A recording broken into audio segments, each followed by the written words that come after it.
10 de la mañana con 36 minutos para este día viernes 25 de abril del 2025. Y en la dinámica habitual de los días viernes, como es el formato original de estos bloques, análisis económico, lo que ha estado pasando durante la semana, cómo se relacionan las cosas también, los efectos económicos de algunas situaciones comunicacionales y o políticas. Todo eso y mucho más lo vamos a conversar con nuestro panelista de Economía del Buenos Días Región, Manuel José Correa Silva. Volvimos al formato original de los días viernes. ¿Cómo está? Sí. Muy bien, Christopher, muy bien. Muchas gracias nuevamente acá por la invitación.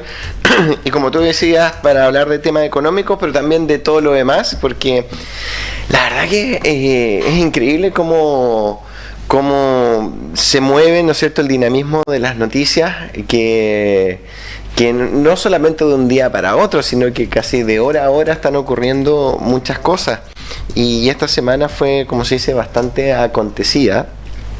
Y antes de referirme a cualquier cosa económica, yo creo que la noticia, digamos, más relevante dentro de todas ha sido el fallecimiento del Papa, ¿ya?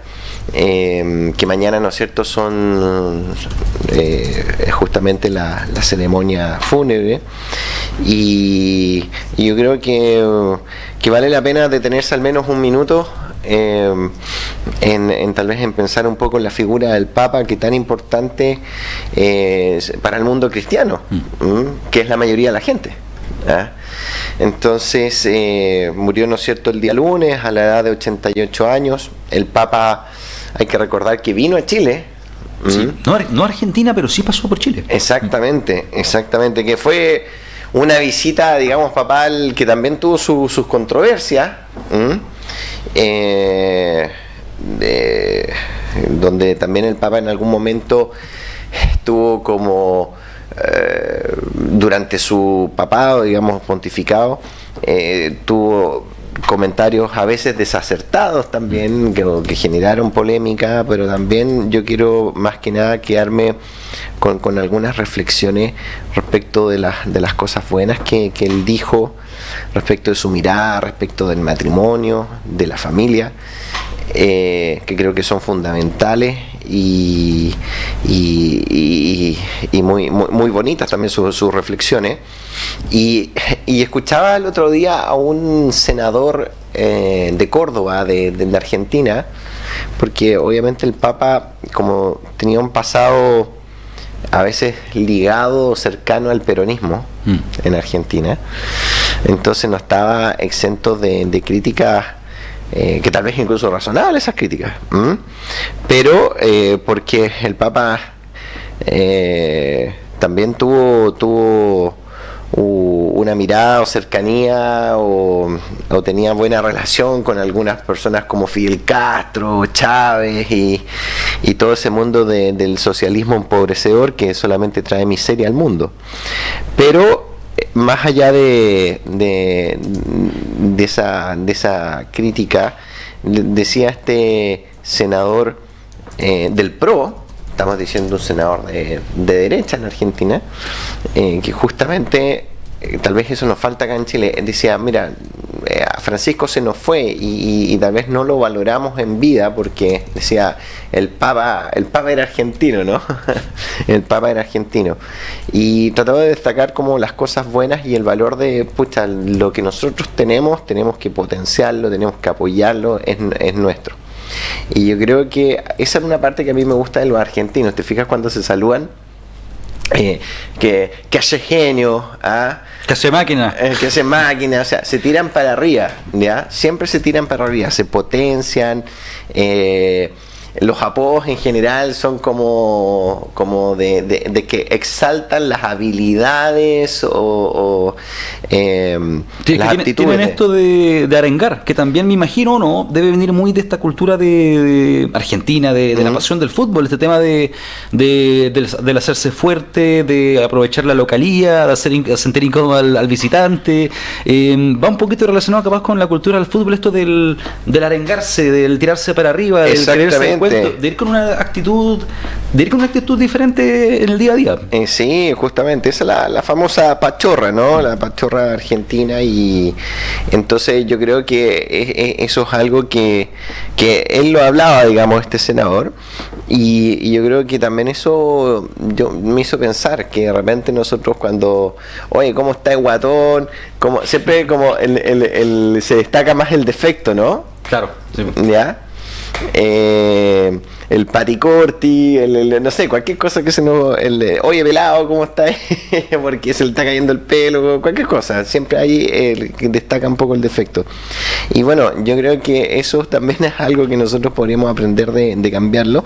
Y también justamente de nuestros personajes más destacados, de tratar de no ensuciarlos a veces con la política, ¿no es cierto?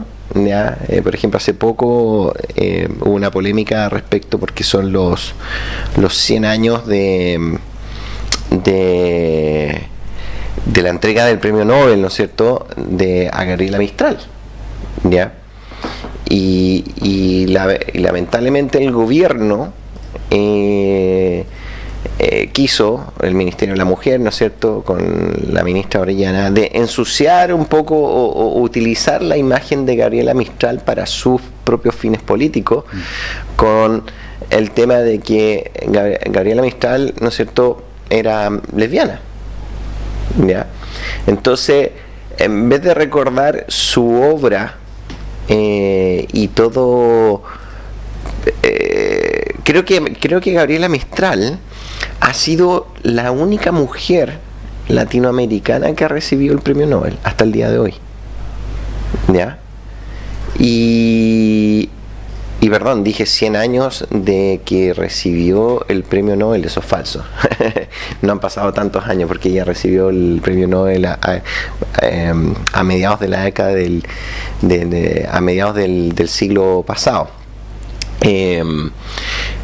Pero se conmemoran ahí hartos años, y no me acuerdo en este minuto la fecha exacta, pero yo creo que tenemos que siempre exaltar a la gente que ha logrado cosas importantes también para Chile, y más allá de algunas pequeñeces. Por ejemplo, Gabriela Mistral en su momento fue, creo que, comunista, Pablo Neruda también, ¿ya? Pero yo creo que esas cosas de repente hay que obviarlo y hay que destacar y potenciar la figura que ellos fueron, por ejemplo, en las artes literarias, que es gigante. En el 45 fue el Nobel. El 45, ¿ya? ¿Ves? Te dije a mediados de... Terminó la Segunda Guerra Mundial. Claro. Entonces,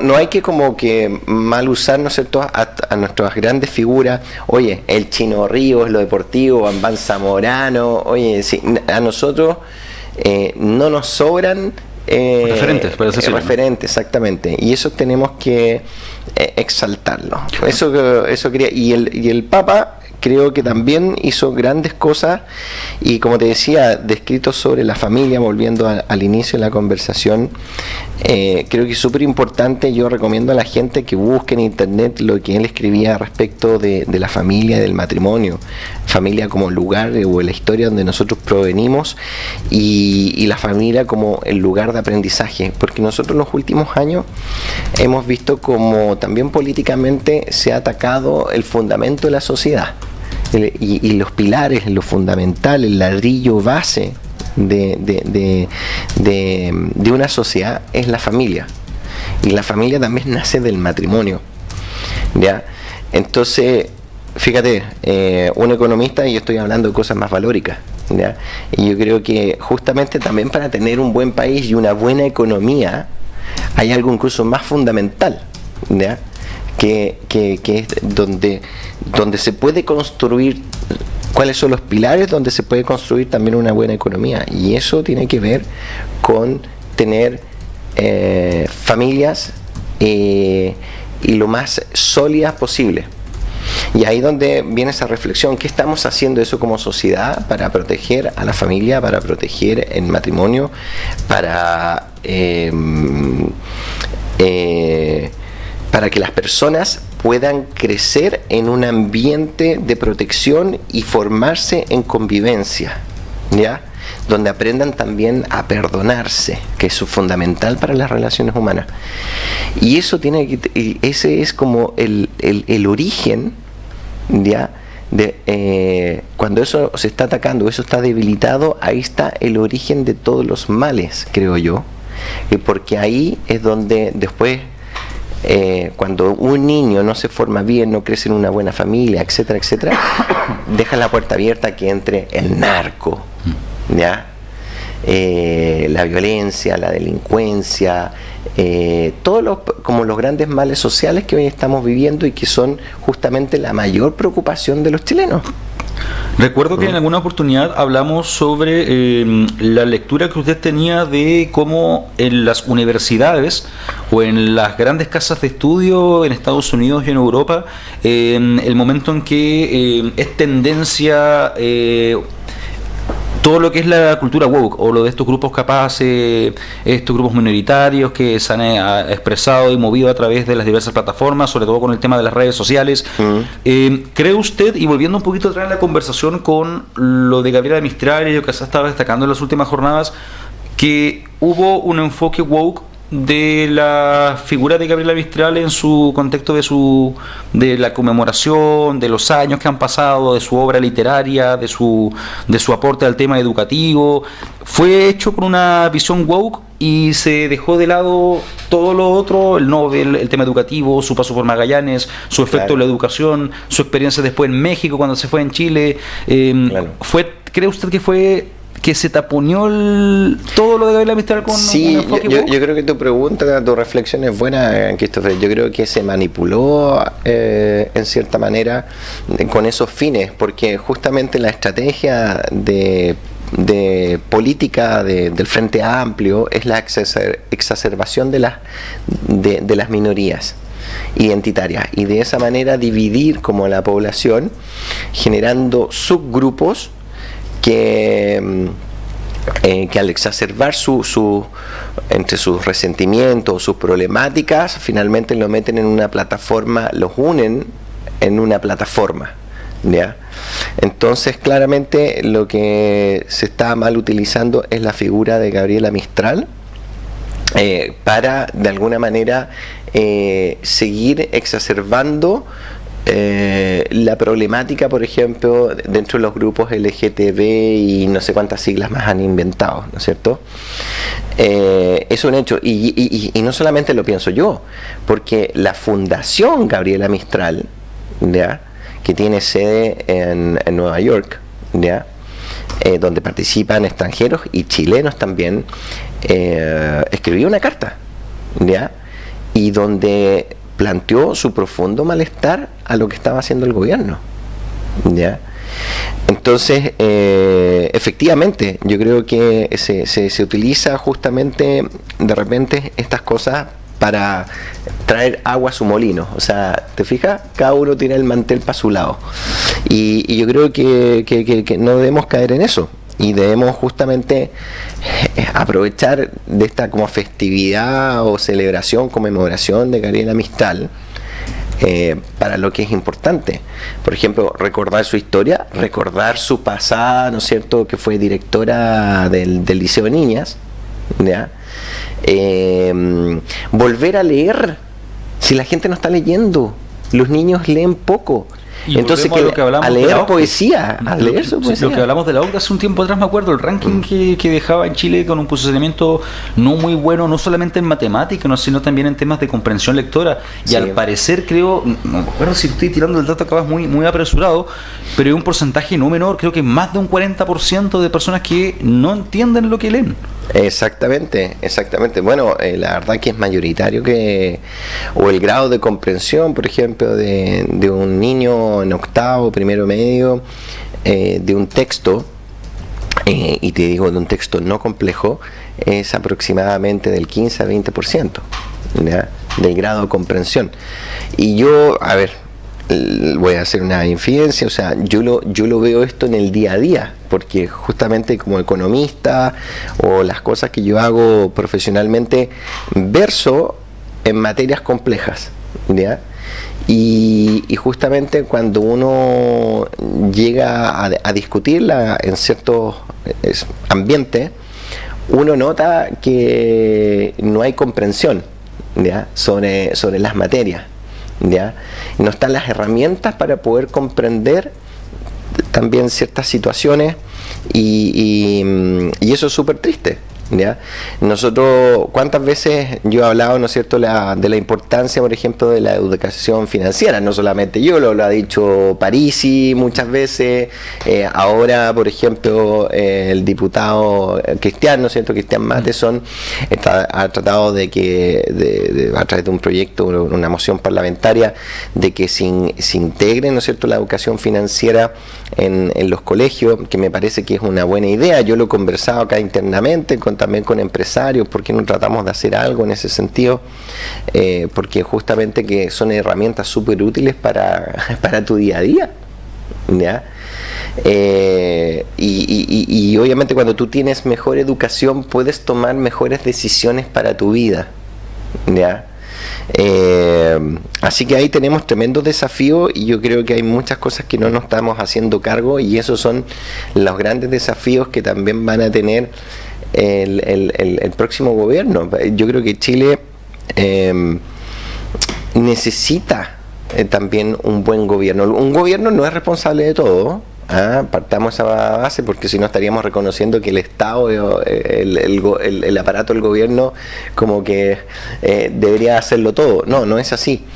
Pero justamente para allanar la cancha y hacer algunas labores que son públicas, de interés público, y donde tal vez los privados puedan ser colaboradores, pero se necesita el impulso desde el Estado.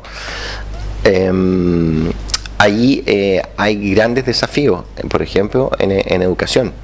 Y la cosa se viene muy compleja, porque si hablamos en términos económicos, bueno, la discusión también de esta semana ha sido nuevamente la dirección de presupuesto, el déficit fiscal, y todo apunta que el próximo gobierno va a tener que, en general, apretarse el cinturón. ¿Qué opina de el percance comunicacional que hubo con esta presentación del presupuesto? Esto después de, no, es que la tablet que trajeron tenía el PPT anterior. ¿Cree usted que hubo un tema de nerviosismo producto del contexto de lo que significaba el presupuesto de la presentación? ¿O cree usted que hubo, por decirlo así a la chilena, que se trabajó así como encima y se presentó en el momento? Porque pasó esta situación de la tablet y todo el percance comunicacional que hubo fue como hasta incómodo de ver. Sí, por supuesto. Bueno, es que, a ver, yo creo que es simplemente una señal más de cientos de señales que hemos tenido estos últimos años de la improvisación, ¿ya?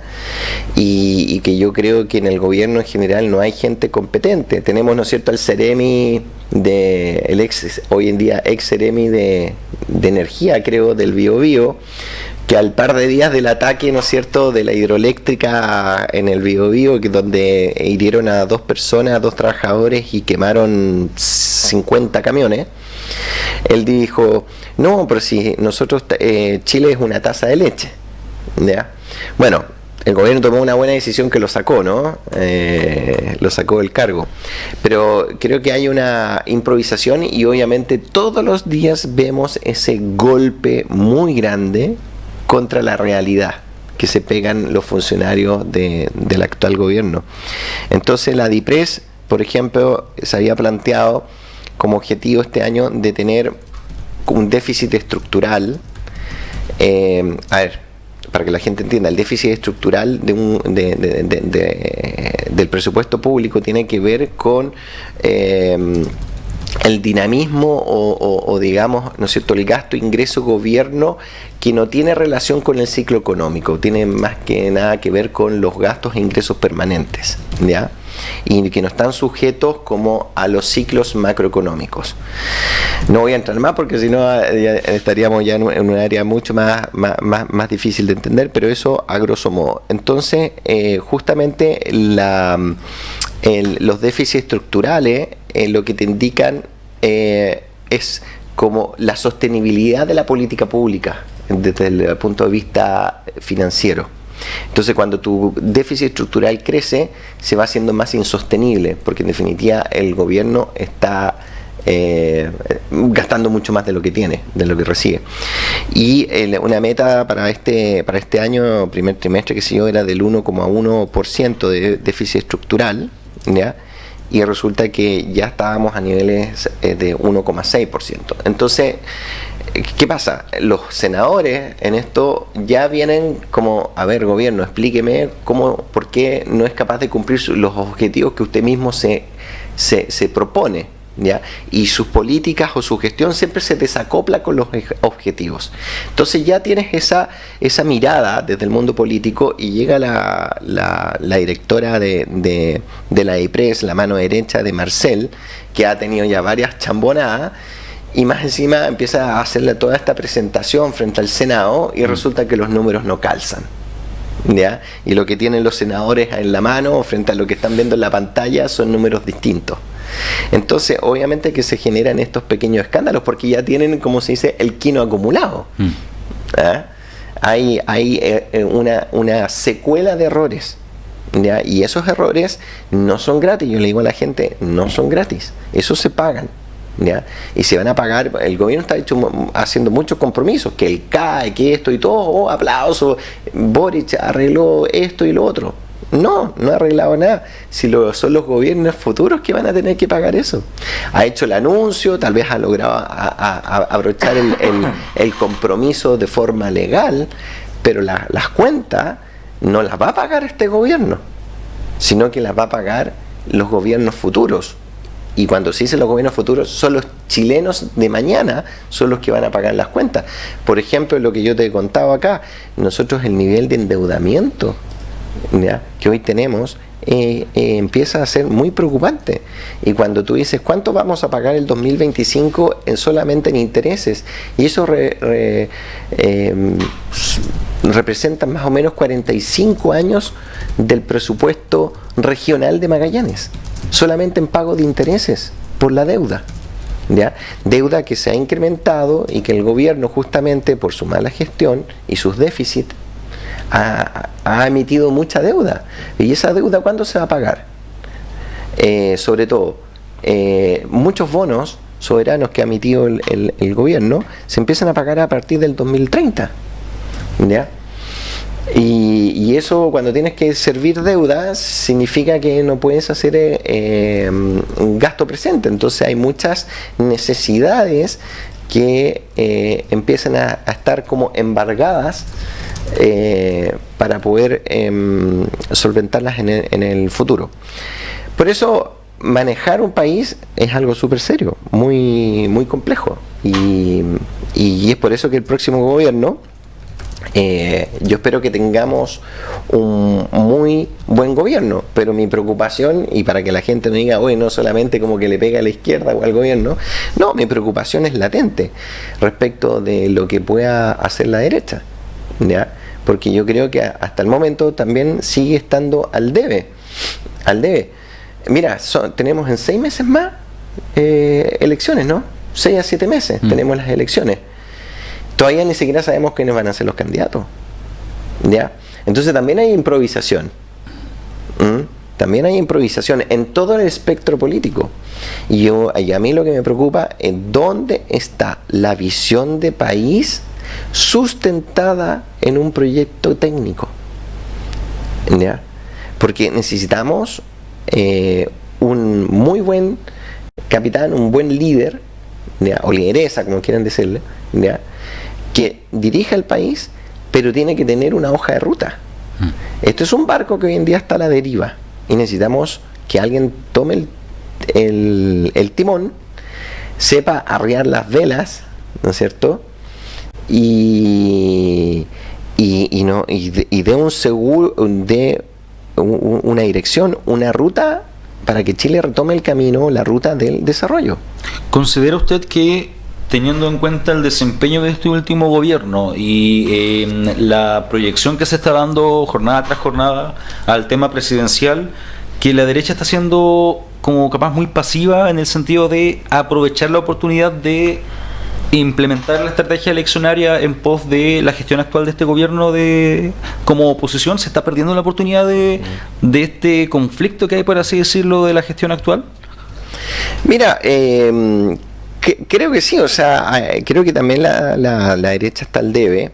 Y yo creo que no solamente la cosa se trata de alguna manera exaltar tal vez la crítica que muy legítima y verdadera respecto de lo mal que lo ha hecho este gobierno, porque, bueno, la opinión pública, las encuestas están, ¿no?